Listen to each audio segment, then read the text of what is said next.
دا خپل کور والو باندې خرچو کوي، په خپل ګاونډ کې خرچو کوي. نبی علیہ السلام فرمایي چې څوک په 10 محرم باندې د عاشورې په ورځ باندې په خپل کور والو باندې په خپل بچو باندې فراخه سره رزق ورکي، یعنی فراخه سره خرچو کی، نو الله پاک دبا تا را روان ټول کال تک کرنګ فراخه سره سکی خرچه او فراخه سره رزق ورکي. بلدا چې نبی علیہ السلام فرمایي چې څوک د عاشورې د 10 محرم روزه ونیسي، نو د تیر شوي چې څومره کال دی د هغې ټول واړه ګناهونه ورته الله پاک معاف کوي.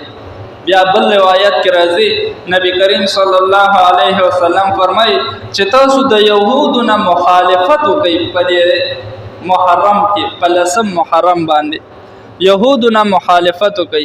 مطلب دا دی چې هغې صرف یو د 10 محرم روزه نیسي.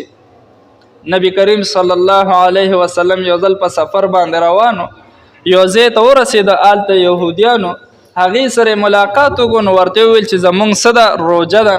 نو چې ورته وویل روژه ده، دا ولې روژه ده؟ وی نن په دې ورځ باندې زموږ پیغمبر ته فتح میلاو شوې وه، ازادي ورته میلاو شوې وه.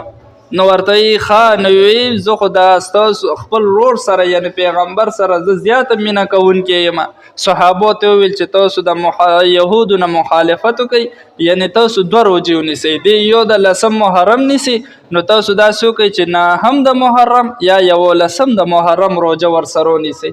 نو دا کرنګې دا اجرونه چې دي دا زمونږ او ستاسو دپاره هم دي، دا د نبي علیه السلام چې څومره امت دی در قیامته پورې مسلمانانو دپاره دا اجرونه دي.